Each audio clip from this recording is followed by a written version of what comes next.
যাবতীয় প্রশংসা সেই আল্লাহ সুবহানাহু ওয়া তাআলার জন্য, যে আল্লাহ সুবহানাহু ওয়া তাআলা আমাদেরকে দীর্ঘ একটি সপ্তাহ পর সালাতুল জুমআহ আদায় করার এবং খুতবা শ্রবণ করার তৌফিক দান করেছেন। সেই আল্লাহ সুবহানাহু ওয়া তাআলার দরবারে সকলের অন্তরের অন্তঃস্থল থেকে শুকরিয়া জানাই। সকলে বলি আলহামদুলিল্লাহ। দুরূদ সালাম বর্ষিত হোক আখির নবী খাতামুন নবিয়্যিন রাহমাতুল লিল আলামিন, সৃষ্টিকুলের শ্রেষ্ঠ জীব, সৃষ্টিকুলের শ্রেষ্ঠ জীব মহামানব নবী মুহাম্মদুর রাসূলুল্লাহ সাল্লাল্লাহু আলাইহি ওয়াসাল্লামের উপর আরো শান্তির ধারা বর্ষিত হোক, যে রাসূল সাল্লাল্লাহু আলাইহি ওয়াসাল্লামের অক্লান্ত পরিশ্রমের বিনিময়ে, বিভিন্ন ত্যাগ স্বীকারের মাধ্যমে, বিভিন্ন প্রকার জুলুম অত্যাচারের মাধ্যমে আজকে আমরা আমাদের ইসলাম ধর্মকে মনোনীত ধর্ম হিসেবে পেয়েছি। সেই জন্য সেই রাসূলের শানে সকলে আবার একটি দুরূদ পাঠ করি। সকলে বলি আল্লাহুম্মা সাল্লি আলাইহি আল্লাহুম্মা বারিক আলাইহি। সম্মানিত মসজিদের মুসল্লি, আজকে আমার জুমার খুতবায় সংক্ষিপ্ত বিষয় হচ্ছে আল্লাহর প্রতি ভয়, ইত্তাকুল্লাহ, আল্লাহ ভীতি। আল্লাহকে ভয় করে আমাদেরকে চলতে হবে, আল্লাহকে ভয় করে আমাদের জীবনকে অতিবাহিত করতে হবে।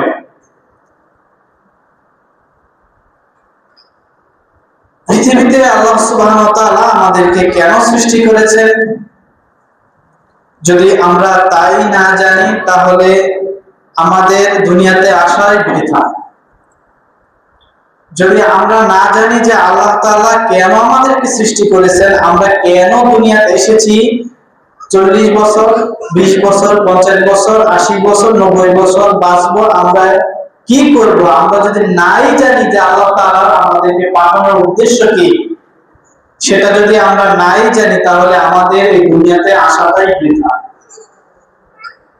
সম্মানিত উপস্থিতি, আজকে জুমার খুতবার বিষয় হচ্ছে আল্লাহ ভীতি। আল্লাহ সুবহানাহু ওয়া তাআলা যদি আমাকে উল্লেখিত বিষয়ের উপরে গুরুত্বপূর্ণ কিছু সংক্ষিপ্ত বিবরণ দেওয়ার চেষ্টা করে, ওমা তাওফীকি ইল্লা বিল্লাহ আলাইহি তাওয়াক্কালতু ওয়া ইলাইহি উনীব, রব্বি জিদনি ইলমা রাব্বি ইশরাহ লি সাদরি ওয়া ইয়াসসির লি আমরি ওয়াহলুল উকদাতাম মিন লিসানি ইয়াফকাহু কওলি। সম্মানিত উপস্থিতি, আল্লাহ সুবহানাহু ওয়া তাআলাকে আমাদেরকে ভয় করতে হবে সব কিছুর চাইতে বেশি। আল্লাহ সুবহানাহু ওয়া তাআলাকে আমাদের কিভাবে ভয় করতে হবে? আগে আমরা আল্লাহকে চিনি, না চিনে তাকে ভয় করা যায় না, না চিনে সম্মান করা যায় না। আল্লাহ তাআলা কে?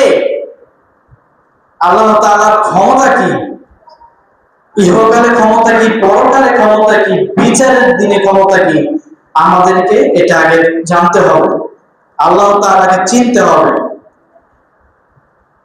ধরেন আপনার অফিসের বস, সবার উপরের লেভেলের আপনার অফিসের ডিজিএম, বড় বস, সবচেয়ে উপরের লেভেলের, আপনি তাকে জানেন, চিনেন, তাকে সম্মান করেন, তাকে দুনিয়ার স্বার্থে ভয় করেন। আমি তো তার সামনে গিয়ে যদি দাঁড়াই, হয়তো বা তিনি ভাই হিসেবে তাকে সম্মান করতে পারেন, কিন্তু তাকে না চিনি বিদায় আমি তাকে উচ্চ সম্মান দিতে পারি না এবং তাকে দুনিয়াবী স্বার্থে ভয়ও করতে পারি না, কারণ আমি তাকে চিনি না। এই জন্য আমরা তাকে ভয় করতে গেলে, তাকে সম্মান করতে গেলে আমাকে ওই ব্যক্তিকে আগে চিনতে হবে। ঠিক তেমনি ভাবে সর্বোচ্চ মহান যে আল্লাহ সুবহানাহু ওয়া তাআলা, সব কিছুর চাইতে আমাকে বেশি ভয় করতে হবে আল্লাহ। তাকে ভয় করতে হবে বেশি, আল্লাহকে অবশ্যই ভয় করতে হবে।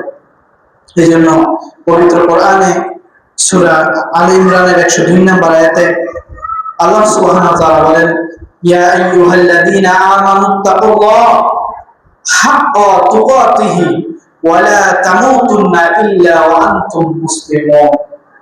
ইয়া আইয়ুহাল্লাযীনা আমানু, হে ঈমানদারগণ, হে মুমিনগণ। আল্লাহ সুবহানাহু ওয়া তাআলা কিন্তু বলেননি হে মানুষ সকল। আল্লাহ সুবহানাহু ওয়া তাআলা এই কথা বলেননি যে হে দুনিয়ার নারী সকল। আল্লাহ সুবহানাহু ওয়া তাআলা এই কথা বলেননি যে হে দুনিয়ার পুরুষ সকল। আল্লাহ সুবহানাহু ওয়া তাআলা বলেছেন ইয়া আইয়ুহাল্লাযীনা আমানু, হে মুমিনগণ, আমানুত্তাকুল্লাহ, তোমরা আল্লাহকে ভয় করো, তোমরা আল্লাহকে ভয় করো। হাক্কা তুকাতিহি ওয়া লা তামুতুন্না ইল্লা ওয়া আনতুম মুসলিমুন। যেমন ভাবে তাকে ভয় করা উচিত, তোমরা আল্লাহ সুবহানাহু ওয়া তাআলাকে ভয় করো যেমন ভাবে আল্লাহ সুবহানাহু ওয়া তাআলাকে ভয় করা উচিত। ইল্লা ওয়া আনতুম মুসলিমুন, এবং তোমরা মুসলমান না হয়ে মৃত্যুবরণ করো না। বলেন তো এবার দেখি যে আল্লাহ সুবহানাহু ওয়া তাআলাকে যদি আমি ভয় না করি, আল্লাহ সুবহানাহু ওয়া তাআলাকে যদি আমি সম্মান না করি, আল্লাহ সুবহানাহু ওয়া তাআলাকে যদি আমি যথাযথ মূল্যায়ন না করতে পারি, যথাযথভাবে সম্মান না দিতে জানি, তাহলে কি আমি সত্যিকার অর্থে মুসলমান হতে পারবো? কোশ্চিন কালো মুসলমান হতে পারবো না। শুধুমাত্র আল্লাহ সুবহানাহু ওয়া তাআলাকে ভয় করতে হবে। আল্লাহ সুবহানাহু ওয়া তাআলা অন্য একটি সূরা, সূরাতুল বাকারার 281 নম্বর আয়াতে আল্লাহ সুবহানাহু ওয়া তাআলা বলেন ফাত্তাকু ইয়াওমান তুরজাউন ফীহি ইলাল্লাহ সুম্মা তুওয়াফা কুল্লু নাফসিন মা কাসাবাত ওয়া হুয়া ইউযলামুন। তোমরা সেই দিনের ভয় করো যেদিন তোমাদেরকে আল্লাহ সুবহানাহু ওয়া তাআলার দিকে ফিরিয়ে নেওয়া হবে।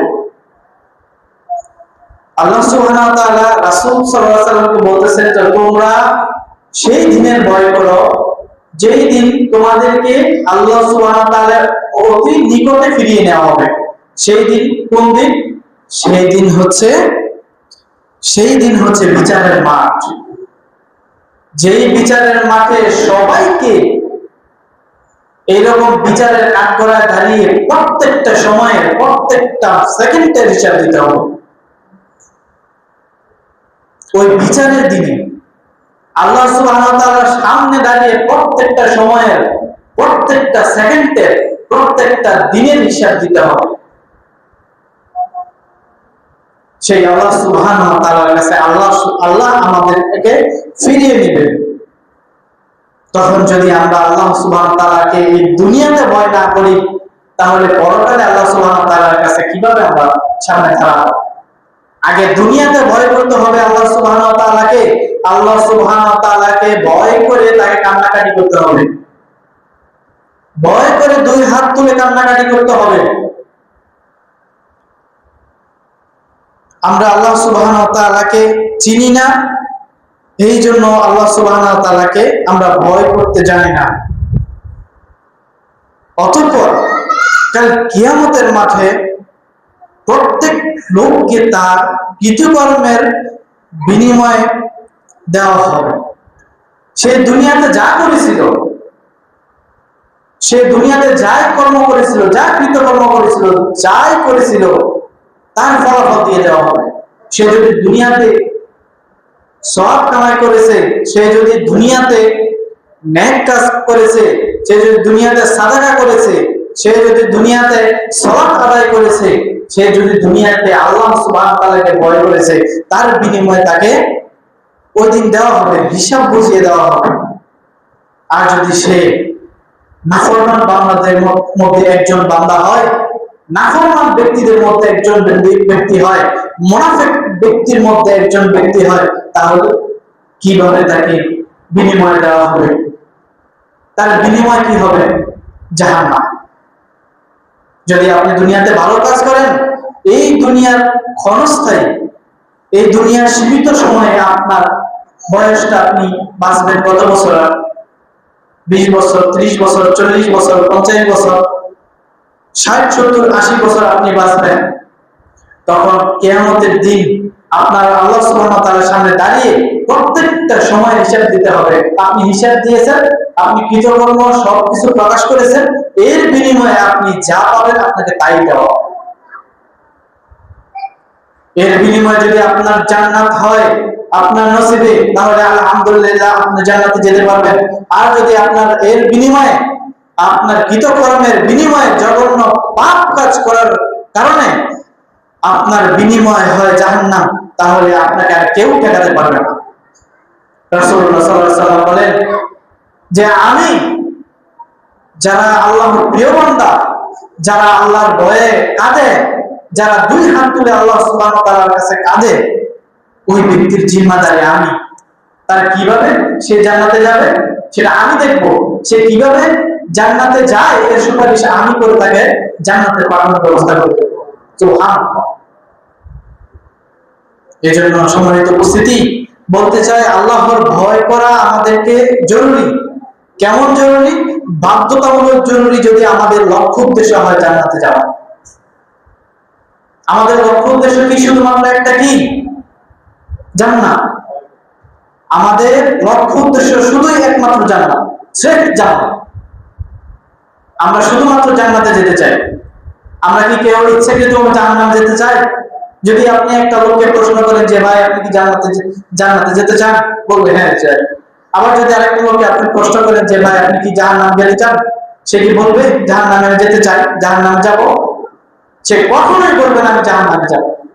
সম্মানিত উপস্থিতি, তাহলে চলুন আমরা ভালো কাজ করে, নেকির কাজ করে, যেই কাজ করেছেন আমাদের নবী মুহাম্মদুর রাসূলুল্লাহ সাল্লাল্লাহু আলাইহি ওয়াসাল্লাম, যে আমলগুলো করেছেন মুহাম্মদুর রাসূলুল্লাহ সাল্লাল্লাহু আলাইহি ওয়াসাল্লাম, সেই আমল, সেই রাসূলের দেখানো পদ্ধতিতে আমরা অনুসরণ করে আমরা সেই আমলগুলো করে আমরা জান্নাতে যাওয়ার জন্য তৈরি হয়ে যাই ইনশাআল্লাহ। সম্মানিত উপস্থিতি, কয়েক শ্রেণীর ব্যক্তি জাহান্নামে যেতে পারবে না। কয়েক শ্রেণীর ব্যক্তির জন্য জাহান্নাম হারাম। জাহান্নাম কয়েকজন ব্যক্তির জন্য জাহান্নাম হারাম। তার মধ্যে এক শ্রেণীর ব্যক্তি হচ্ছে যে ব্যক্তি আল্লাহর ভয়ে কাঁদে, যার ভিতরে তাকওয়া আছে, যার ভিতরে আল্লাহর ভীতি আছে, সেই ব্যক্তি জান্নাতে যাবে।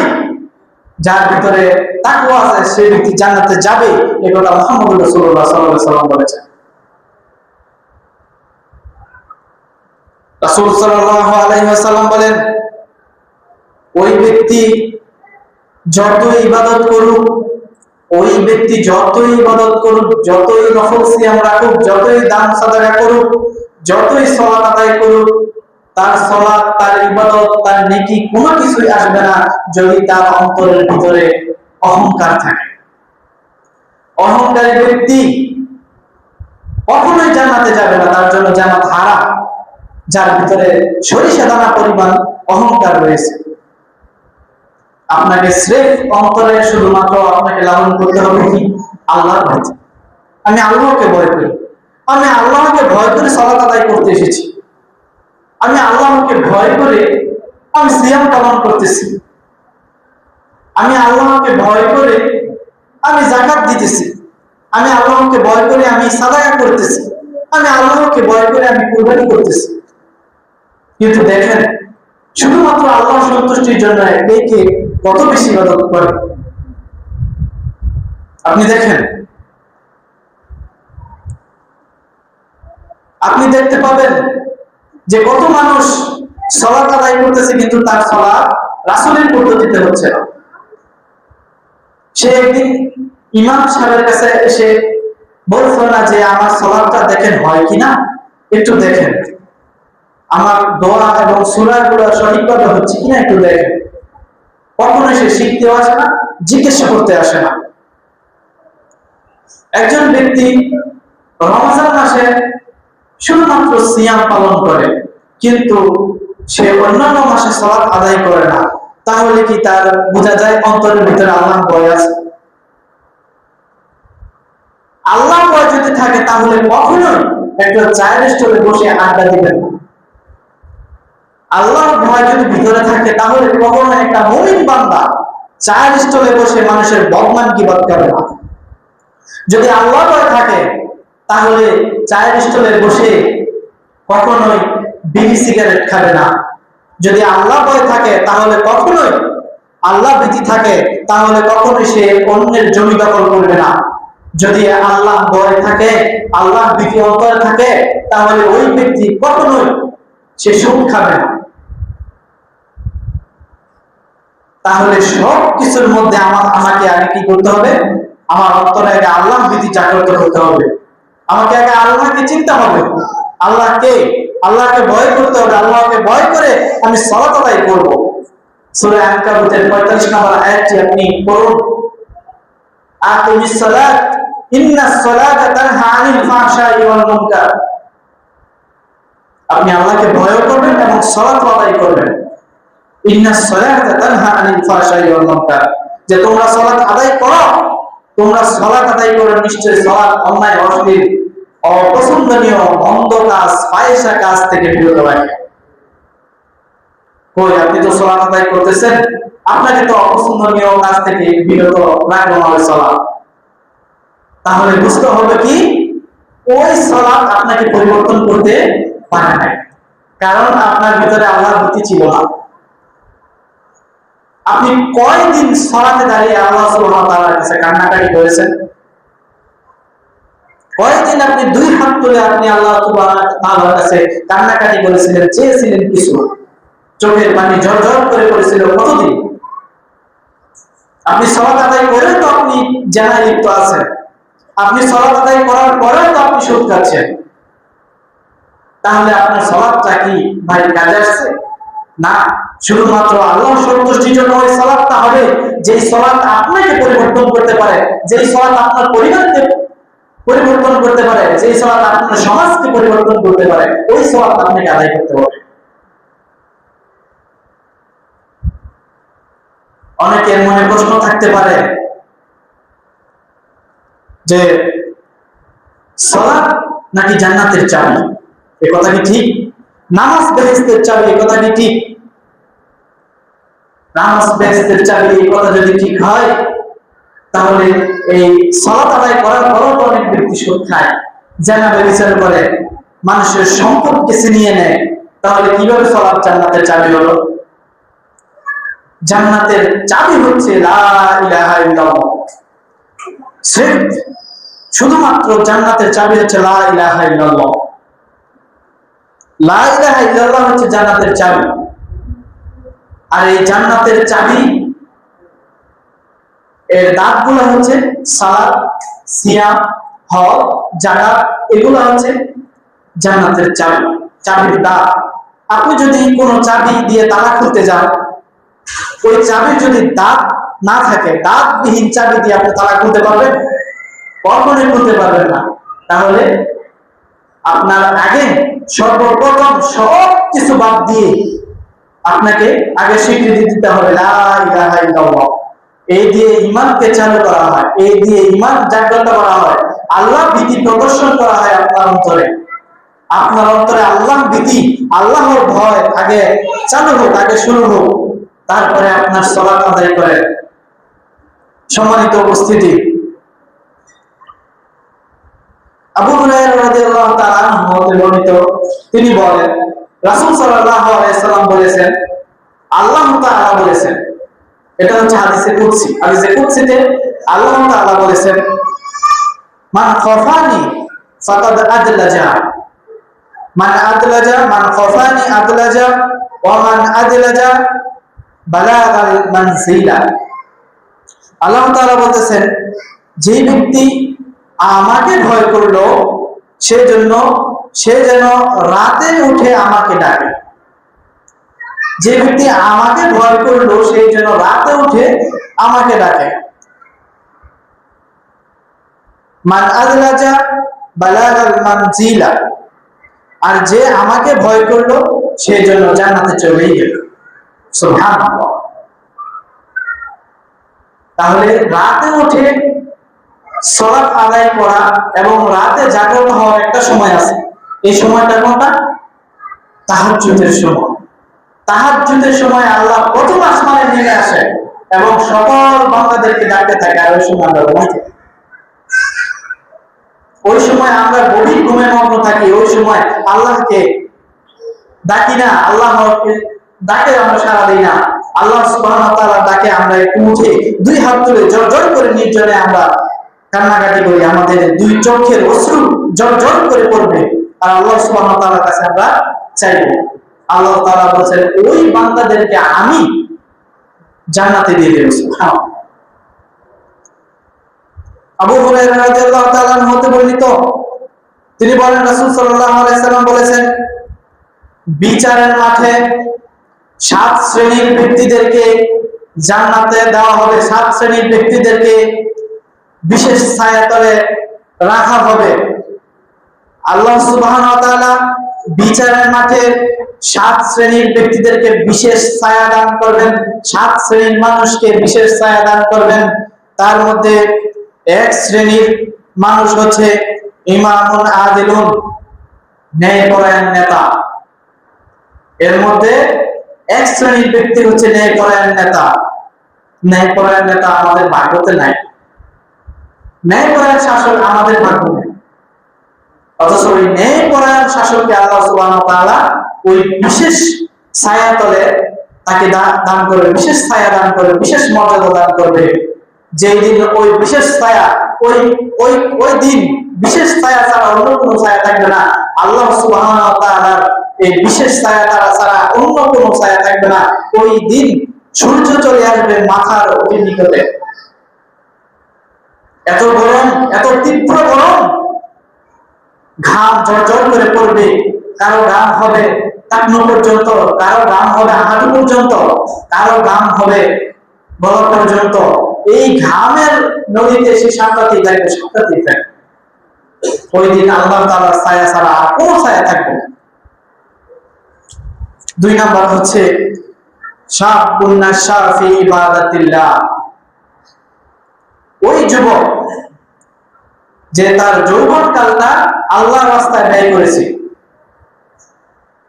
এবার আপনি হিসাব করেন, আপনার বয়স হয়ে গেছে 60 বছর, 70 বছর, আপনার যৌবনকালটা আপনি কিভাবে কাটিয়েছেন?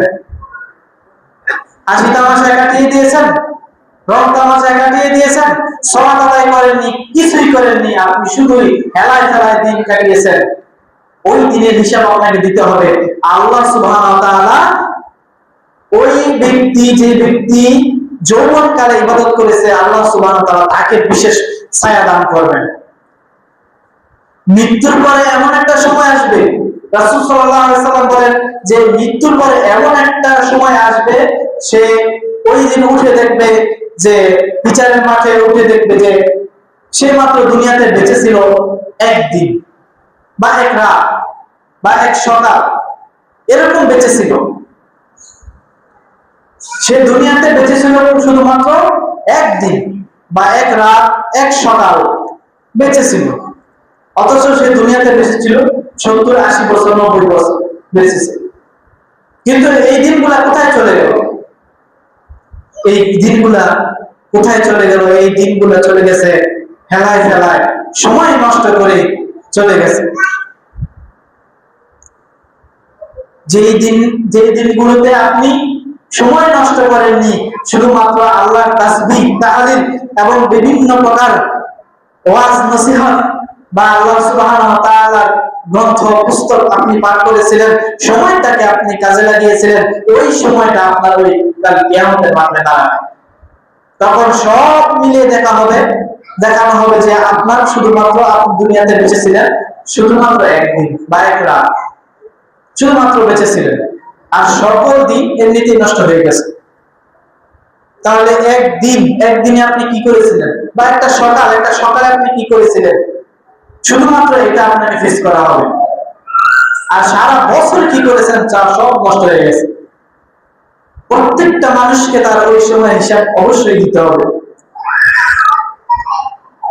3 নাম্বার হচ্ছে রাজুলুন কলবুহুম মুআল্লাকুম ফিল মাসাজিদ। ওই ব্যক্তিকে আল্লাহ সুবহানাহু ওয়া তাআলা বিশেষ ছায়া দান করবেন, বিশেষ ছায়া তলে তাকে অবস্থান দিবেন। তার মধ্যে এক শ্রেণীর ব্যক্তি হচ্ছে যার অন্তরটা মসজিদের সাথে লটকা, যার অন্তরটা মসজিদের সাথে ঝুলানো। সে জোহরের সালাত আদায় করে বাড়িতে চলে গেছে, গিয়ে তার সন্তানকে বলছে যে আব্বু আম্মু দেখো তো আমি জোহরের সালাত আদায় করেছি, আসরের সালাতের টাইম হয়ে গেছে কিনা, আমাকে এখনই মসজিদে যেতে হবে, যদি টাইম হয়ে যায়, যদি সময় হয়ে যায় এখনই মসজিদে গিয়ে সালাত আদায় করতে হবে। এইরকম ভাবে যার অন্তরটা মসজিদের সাথে ঝুলানো, ওই ব্যক্তি কাল কিয়ামতের মাঠে ওই আল্লাহ সুবহানাহু ওয়া তাআলা তাকে বিশেষ ছায়া দান করবে। 4 নম্বর হচ্ছে ওয়ারাজুলানি শাআব্বা ফিল্লাহি ওয়া ইস্তিমা আলাইহি ইফতারাত আলাইহি। পরস্পর দুইজনকে শুধুমাত্র আল্লাহ সুবহানাহু ওয়া তাআলার জন্য ভালোবাসা। পরস্পর ব্যক্তি, একজন মুমিন ব্যক্তি আর একজন মুমিন ব্যক্তিকে শুধুমাত্র কার জন্য ভালোবাসবে? শুধুমাত্র আল্লাহ সুবহানাহু ওয়া তাআলার জন্য ভালোবাসবে। দুনিয়াতে কোনো স্বার্থে কাউকে ভালোবাসা যাবে না। আপনি একজন দিনদার ব্যক্তি, আপনি একজন দিনদার ব্যক্তিকে আপনি ভালোবাসবেন। আপনি একজন দিনদার ব্যক্তি, আপনি কেন একজন বেঈমান ব্যক্তিকে ভালোবাসবেন?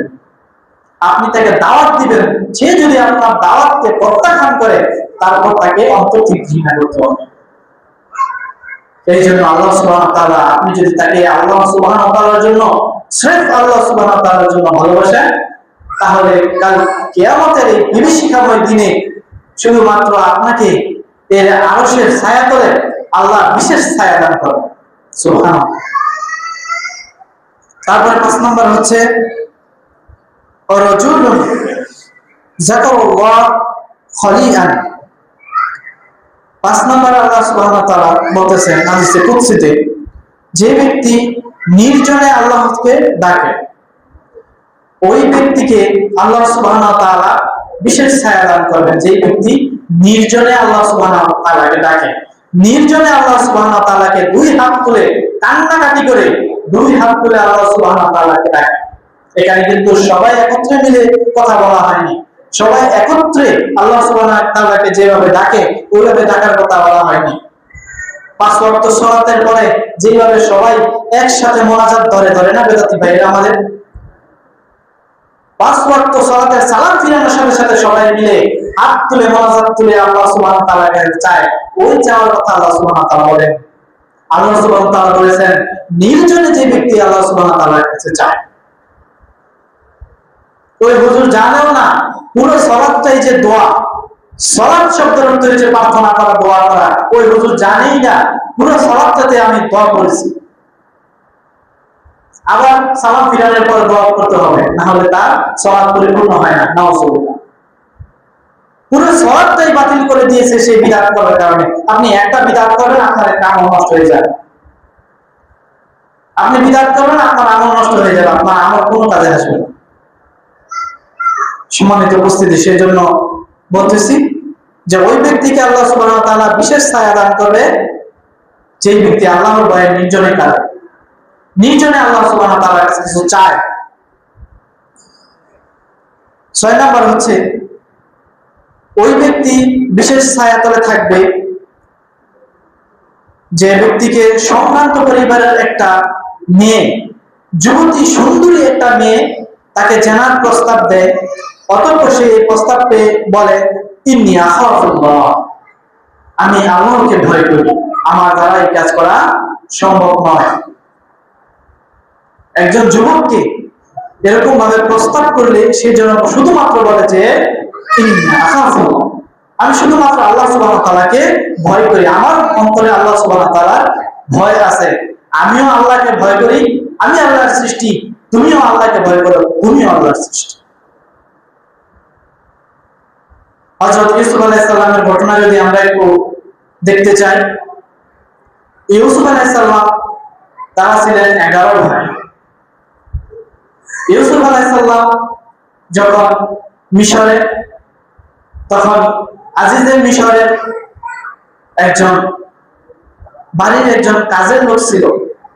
ইউসুফ আলাইহিস সালামকে পরবর্তী সময়ে ইউসুফ আলাইহিস সালামকে আজিজের মিশর জনাব আজিজে মিশর তাকে খাদ্য মন্ত্রণালয় পরিচালনা করার একটা দায়িত্ব দেন। তখন আজিজে মিশরের স্ত্রী ছিলেন জুলেখা। ওই জুলেখা ছিল ইউসুফ আলাইহিস সালামের জন্য একদম পাগল পাড়ায় বলা যায়। তার প্রতি তার আকর্ষণ ছিল, কোন সময় আমি তাকে একটা জেনার ফাঁদে আমি ফেলে দেব। ওই আজিজে মিশরের স্ত্রী, ওর একজন দেহরক্ষক, একজন তার প্রাইভেট অ্যাসিস্ট্যান্ট ছিলেন কারিমামা, তার দেহরক্ষী ছিলেন কারিমামা। ওই কারিমামা একদিন ইউসুফ আলাইহিস সালামকে বলতেছেন যে, হে ইউসুফ, আপনাকে ডাকতেছে জুলেখা, আপনাকে জুলেখা ডাকতেছে, আপনাকে তলব করেছে, আপনি এখনই যান। তখন জুলেখার যেই কক্ষ ছিল, 7টা দরজা বিশিষ্ট কক্ষ ছিল, এক একটা কক্ষের জন্য আলাদা আলাদা চাবি ছিল।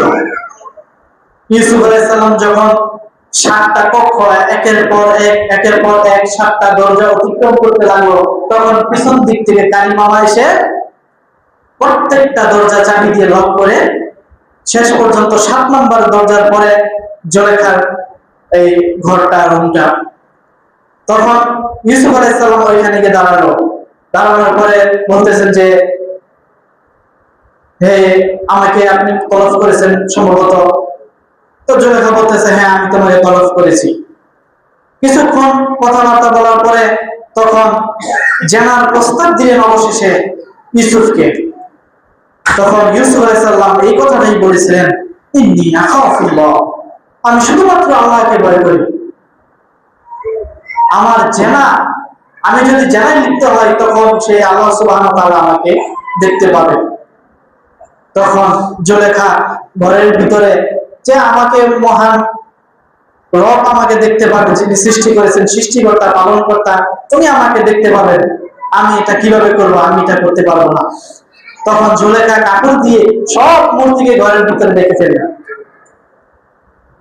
তারা তো বিধর্মী ছিলেন, তারা তো বিশ্বাস করতো যে এই মাটির তৈরি মূর্তিগুলাই তাদের প্রতিপালক। অথচ মাটির তৈরি মূর্তিরা নাই কোনো নিজস্ব কোনো শক্তি, নাই কোনো জ্ঞান, নাই কথা করতে পারে, না কিছু করতে পারে, না ক্ষতি করতে পারে, না উপকার করতে পারে। তখন ইউসুফ আলাইহিস সালাম বললেন যে, আমি ওই সত্তাকে ভয় পাই যেই সত্তা সবকিছু দেখেন, শোনেন এবং সবকিছু তিনি পরিকল্পনা করেন, তিনি সবকিছুর খবর রাখেন। আমি ওই সত্তাকে ভয় পাই, ওই সত্তা আমাকে অবশ্যই দেখতেছেন। তখন নিরুপায় হয়ে আল্লাহ সুবহানাহু ওয়া তাআলার কাছে কান্নাকাটি করতে শুরু করলেন ইউসুফ আলাইহিস সালাম, যে আল্লাহ, তুমি আমাকে বাঁচাও, আমাকে উদ্ধার করো। তখন জুলেখা পিছন থেকে ধরতে যাবে, এমন অবস্থায় জিবরাইল আলাইহিস সালাম হাজির। তখন বলছেন যে, হে আল্লাহর নবী, হে পয়গম্বর, আল্লাহ আপনাকে সাহায্য করার জন্য আমাকে পাঠিয়ে দিয়েছেন। আল্লাহ আপনাকে সাহায্য করার জন্য রেডি। পিছন দিক দিয়ে আপনি চলে যান, দেখেন পিছন দিক দিয়ে দরজাগুলো খোলা আছে। 7টা দরজা একের পরে অটোমেটিকলি খুলে গেল। পিছনে দৌড়াতে লাগলেন জুলেখা, দৌড়াতেই লাগলেন। অবশেষে দৌড়িয়ে যখন শেষ দরজা, ওইখানে গিয়ে থেমে গেলেন। দরজা খুলতে একটু দেরি। তখন জুলেখা পিছনে গিয়ে থাবা দিলেন, থাবা দিয়ে তার জামাটা ছিঁড়ে ফেললেন। তখন দরজাটা খুলে গেল। খুলে যাওয়ার পরে আজিজে মিশর সামনে। আজিজে মিশর বলতেছে যে, কি হয়েছে এখানে? যে বলতেছে, তখন দেখেন নারীদের প্রতারণা কতটুকু গুরুত্বপূর্ণ, কতটুকু জঘন্য। তখন বলতেছে যে, দেখেন, আপনার এই গোলাম, যাকে আপনি কিনে নিয়ে আসছিলেন তার বাল্যকালে, যাকে আপনি এই পর্যন্ত দায়িত্ব দিয়ে আসছিলেন, বিশ্বাস করেছেন, সে আপনার বিশ্বাসের মর্যাদা ক্ষুণ্ণ করেছে। সে আপনার স্ত্রীর সাথে, আপনার অর্ধাঙ্গিনীর সাথে জেনায় ব্যভিচারে লিপ্ত হতে চেয়েছিল। তখন ইউসুফ আলাইহিস সালাম বলেন যে, আমার কোনো দোষ নাই, আমি তাকে জানার জন্য কেন প্রস্তাব দেব? আমি তাকে জানার জন্য, সে আমাকে প্রস্তাব দিয়েছিল, আমি তাকে জানার প্রস্তাব প্রত্যাখ্যান করেছি, আমি দৌড়ে চলে এসেছি, সে আমাকে ধাওয়া করে এই পর্যন্ত চলে এসেছে।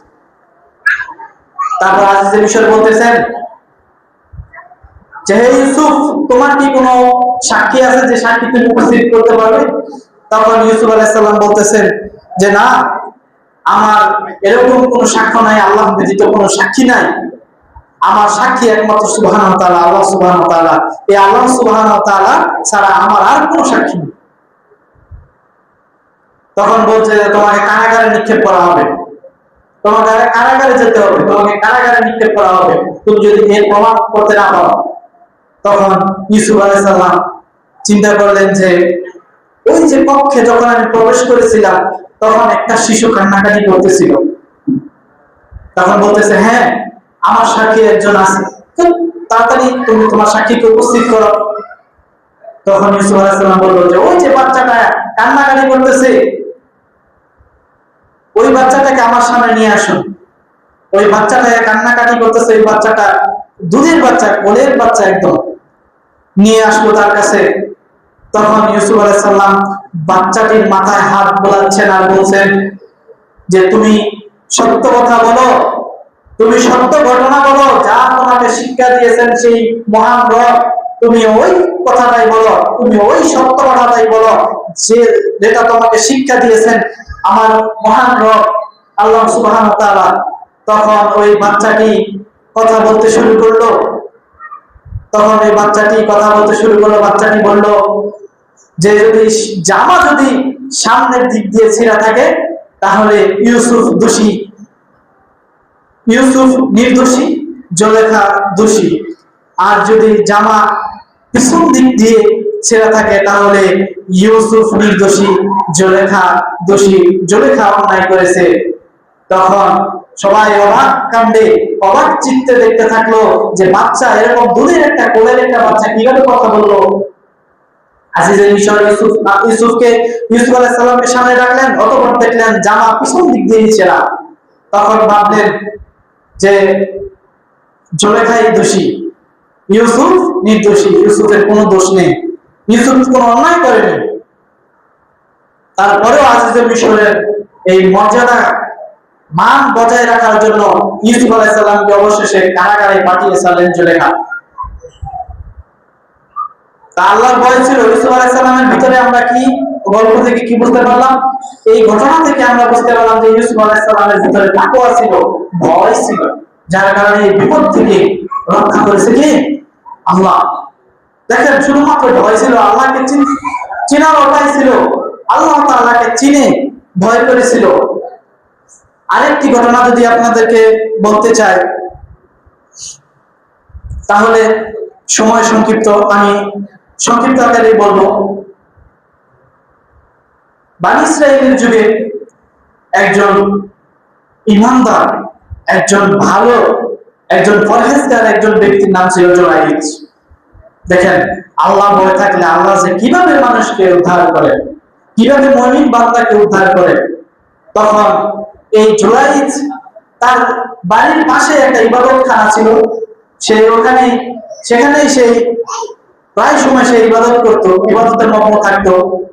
তখন জুরাইজের মা তাকে ডাকছে, জুরাইজ তুমি কোথায় আছো, এদিকে আসো, জুরাইজ তুমি কোথায় আছো, এদিকে আসো। তখন জুরাইজ ছিল ইবাদতের মগ্ন, সে ইবাদত করছিল ইবাদতখানার ভিতরে। ইবাদত থাকা অবস্থায় কি কারো তাকে সাড়া দেওয়া যায়? ইবাদত থাকা অবস্থায়, ইবাদত অবস্থায় কেউ ডাকলে তার ডাকে সাড়া দেওয়া যায় না। তখন জুরাইজ অবশেষে সাড়া দিতে পারলো না। দেখেন, জুরাইজের মা তারপরে একটা কথা বলেছিল যে জুরাইজ, আমি তোমাকে বারবার ডাকছি, তুমি আমার ডাকে সাড়া দিচ্ছ না, তুমি আমার ডাকে ফিরে আসছো না, তোমার যেন একটা জেনা ব্যভিচারকারিণী মহিলার মুখ না দেখে আল্লাহ তোমাকে মৃত্যু যেন না দেয়। নাউজুবিল্লাহ। দেখেন, একটা কথা বলেছে, এই কথার ফল ঘটেছে। একটা ব্যভিচারিণী একটা নারী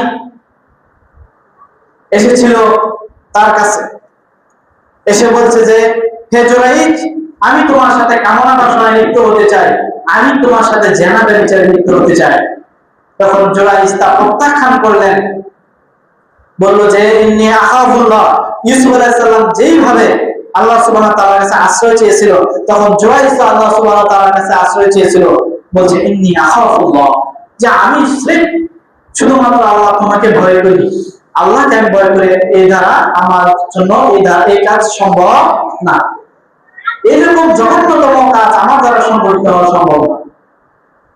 তখন ওই ব্যভিচারিণী মহিলা ফিরে গেলেন এক ভেড়া চড়ানো রাখালের কাছে।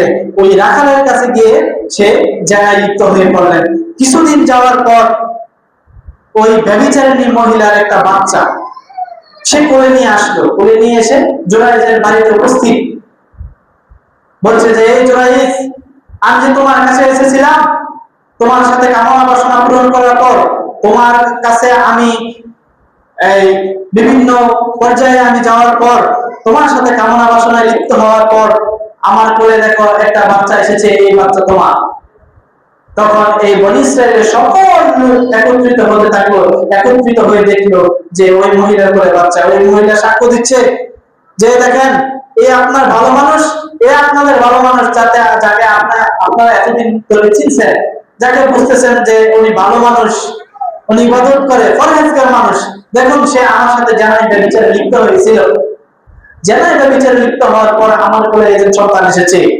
এখন এই সন্তানের ভিত্তির আমি আশঙ্কা করি সেজন্য আমার সন্তানকে একটা বাবার সম্মান দেয়, বাবার পরিচয় চায়। তখন সকলেই বললো যে জুরাইজ, তুমি এই কাজ করতে পারলে, তোমাকে এত ভালো মানুষ মনে করলাম, তোমার দ্বারা এই কাজ কিভাবে সংগঠিত হলো? তখন জুরাইজ বলছে, না, এই কাজ আমি করিনি, সে মহান রব আমার সাক্ষী, এই কাজ আমি করিনি।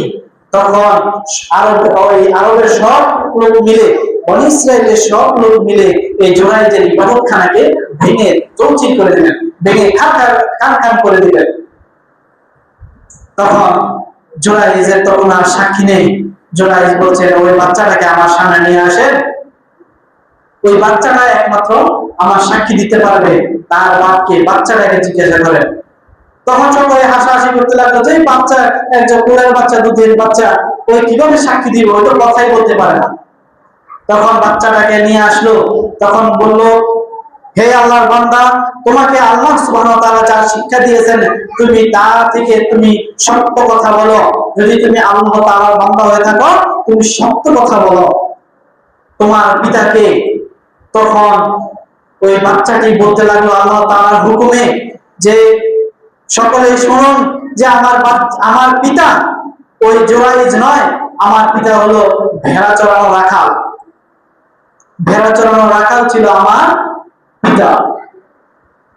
তখন সকলেই অবাক হয়ে বলতে লাগলো যে আমরা কার উপর ন্যায় বিচার করেছি, অন্যায় করেছি কার উপর? যে জুরাইজের ইবাদতখানা আমরা ভেঙে ফেলে দিয়েছি, ভেঙে খান করে দিয়ে চৌচির করে দিয়েছি। হীরা মানিক মুক্তা দিয়ে ইনশাআল্লাহ এই জুরাইজের ইবাদতখানাকে আমরা স্থাপন করে দেব ইনশাআল্লাহ। দেখুন ওই জুরাইজের অন্তরে কি ছিল? আল্লাহর ভীতি, আল্লাহর ভয় থাকার কারণে ওই বিপদ থেকে আল্লাহ সুবহানাহু ওয়া তাআলাকে উদ্ধার করেছে। সম্মানিত উপস্থিতি, আমাদের আল্লাহর ভয় থাকা অতীব জরুরি।